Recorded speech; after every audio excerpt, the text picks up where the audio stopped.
On a vu récemment les pires choses à faire en tant que streamer, mais les viewers ne sont pas en reste, et même si ça concerne uniquement une infime minorité, c'est vrai que parfois on tombe sur des spécimens assez bizarres, qui peuvent parfois perturber la bonne tenue d'un stream. Mais qui sont ces gens qui ne nous respectent pas? Qui sont les pires viewers sur Twitch ou YouTube? C'est le sujet du jour.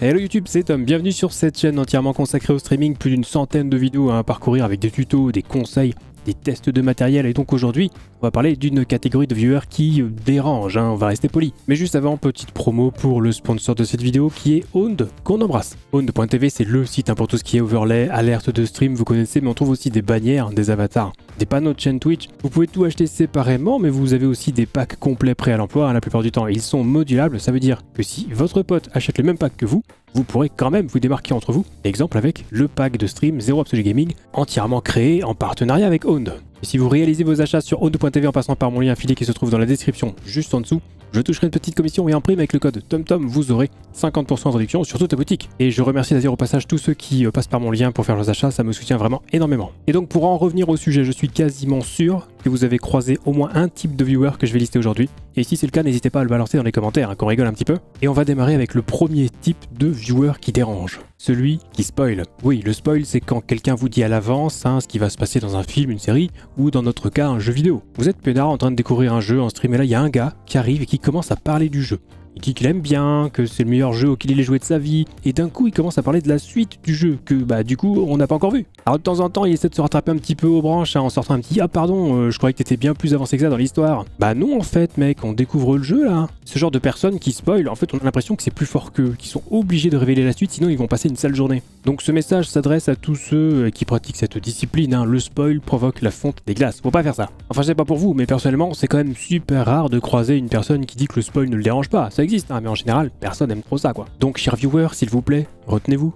Et quasiment dans le même genre, on a ceux qui pratiquent le backseat. Alors le backseat, c'est quand quelqu'un vous dit ou vous suggère ce qu'il faut faire pour progresser dans un jeu par exemple. Je me demande même si c'est pas pire que le spoil parfois. Enfin bref, vous êtes en train de jouer, vous essayez de résoudre une énigme, et là il y a quelqu'un qui a joué au jeu et qui le connaît à fond et qui vient vous dire « Non mais là le prisme bleu, il faut le mettre sous la lumière jaune, comme ça après il vient vert et ça débloque une porte qui va t'amener des secrets de ouf qui te permettront de battre le boss avec un seul cœur !» Insupportable. Déjà, l'arrière au montage, je me suis vu, j'ai eu envie de me taper. Après il y a ceux qui sont de bonne foi et qui donnent pas de solution directe et qui participent simplement à l'expérience du jeu. Ils cherchent avec vous, et ça c'est quand même beaucoup moins gênant. C'est aussi ça la vie d'une communauté sur Twitch. Mais d'une manière générale, c'est vrai que quand les streamers ne demandent pas d'aide, c'est qu'ils n'en veulent pas. Donc croyez bien que si jamais ils en veulent, ils sauront demander. À bon entendeur.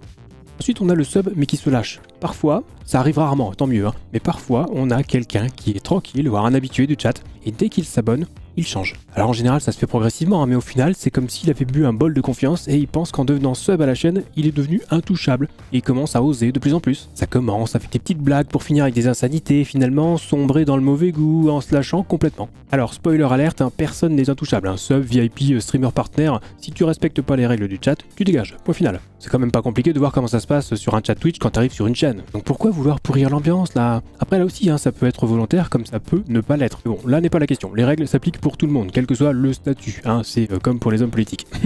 Personne n'est au-dessus des lois. Quelle indignité. Un petit peu en lien avec le sub qui se lâche, on croise parfois des viewers qui prennent rapidement la confiance et qui finissent par devenir vraiment hyper familiers avec les streamers. Alors ils pensent pas forcément à mal, mais quand on discute avec quelqu'un depuis seulement quelques minutes, on peut quand même garder un petit peu de distance. Mais en fait non, là ces gens ne savent pas où se situent les limites, ils débarquent durant un live et ils démarrent avec un petit salut mes grosses couilles, ça biche, pour mieux enchaîner dès que le streamer a fait une blague avec un putain je me pisse dessus tellement t'es con. Les gars, doucement, le problème c'est qu'on se connaît pas, donc parfois ça peut être un petit peu gênant ce genre de comportement. En fait le problème c'est que vous pensez connaître le streamer, mais le streamer ne vous connaît pas forcément. Alors je sais pas si ces gens-là sont pareils dans la vraie vie, mais je m'imagine pas aller voir quelqu'un dans la rue que je connais pas et être super familier avec, donc un minimum de retenue. Après on a bien sûr le troll de base, alors lui tout le monde le connaît, en général il vient écrire sa petite phrase raciste ou son commentaire débile, et si un modérateur est bien luné il prend un TO de 10 minutes, et s'il tombe sur moi, bon il est permaban direct. Et je pense qu'on est d'accord pour dire que ces personnes n'ont absolument rien à faire sur Twitch, sur aucun chat d'aucune chaîne, voire carrément même ils ont rien à faire sur internet. Encore que ça m'est déjà arrivé de jouer un petit peu avec un troll, Bon, ça dépend de l'humeur, hein, mais quand on commence à retourner la situation, souvent le troller se sent un petit peu déboussolé de perdre son statut de pseudo-dominant. Du coup, il se sent un peu tout con, et ben un troller trollé, c'est quand même assez jouissif, il faut le dire. Mais bon, ça reste une nuisance, et on sait jamais s'ils se sentent forts grâce à l'anonymat, ou s'ils se sont foncièrement des mauvaises personnes, mais c'est vraiment un des fléaux d'internet. On sait qu'ils sont là, tapis dans l'ombre, ils peuvent surgir à n'importe quel moment. C'est d'ailleurs à cause d'eux que j'ai récemment basculé mon chat en mode follow only, alors qu'on disait dans la dernière vidéo que c'était un truc plutôt énervant en tant que viewer. Mais après 4 ans de chat ouvert à tous, voilà, c'était trop, j'ai craqué. Non mais c'est vrai, ça fait perdre du temps, et puis bon, j'ai passé l'âge. Est-ce que ça veut dire que les trolls ont gagné? Je ne sais pas. Mais 4 ans quand même, hein. Vous en pensez quoi? Ensuite, on croise parfois ceux qui aiment bien donner des ordres, hein, qui ont envie que le stream se passe comme eux le veulent. Alors vous allez comprendre, hein, et vous allez me dire si ça vous est déjà arrivé aussi. Mise en situation. Tu lances ton stream, tu t'apprêtes à lancer un jeu, et en attendant, tu discutes un petit peu avec le chat. Et là, surgissant de nulle part, il y a un random qui débarque et qui lâche dans le chat un petit joue. Ou mieux, TG et joue. Mais ces gens-là, j'ai juste envie de leur dire d'aller se faire voir chez YouTube en fait. Hein, on est sur une plateforme de streaming, donc avec de l'interactivité, que ce soit sur Twitch ou ailleurs. Mais ça me ferait bien mal si on pouvait plus parler et qu'on devait juste jouer à des jeux vidéo. Et là c'est pareil, on sait pas vraiment à quel moment ça a dérapé au niveau de l'éducation, mais c'est quand même assez étonnant comme comportement. Hein. Donc à ces gens-là, j'ai envie de leur proposer d'aller sur une autre chaîne si ce qu'ils voient ne leur convient pas. Bon, on est quand même pas loin du troll. Et dans le genre donneur d'ordre, vous allez me dire si vous en avez déjà croisé vous aussi, mais on trouve le célèbre change de jeu. Ou encore le mythique tiens, mets cette chanson. Ou encore le très prometteur, je fais un don de 5 € si tu fais le poirier. Donc Jean-Eudes, tu te calmes et tu vas te brosser les dents, ok? Presque dans le même genre, mais un petit peu moins méchant et pourtant quand même agaçant, on a celui qui exprime l'évidence, hein, genre vous venez de vous faire tuer sur PUBG, Warzone, peu importe. Et il y a cette personne dans le chat qui sait pas encore qu'on va le détester dans quelques secondes et qui écrit un magnifique « Fallait viser plus à droite ». Dans ce genre de situation, moi je me pose deux questions. Est-ce que je garde calme ou je devienne fou? Parce que bon, qu'on se moque gentiment de l'absence de skill de quelqu'un, ok, on n'a pas tous la yem de Gotaga, mais sérieusement, on sait ce qu'il faut faire, on était là, hein. La souris elle est dans notre main en fait, hein. Donc là j'ai juste envie de répondre merci Captain Obvious. D'ailleurs à mi-chemin entre le donneur d'ordre et ce fameux Captain Obvious, on trouve des viewers qui n'ont aucune honte à écrire joue mieux dans le chat. Alors ça finit par devenir un mème hein, sur Twitch ça, mais enfin merci pour l'astuce, j'avais pas pensé, je me suis jamais dit que si je jouais mieux, je serais meilleur. Forcément. Là, j'ai presque envie de donner le grade de modérateur en échange de conseils aussi précieux. Petite variante, sinon, on a aussi le Captain Obvious, mais qui est en retard sur l'action, hein, celui qui a un ping de 3000 et qui veut quand même participer au chat.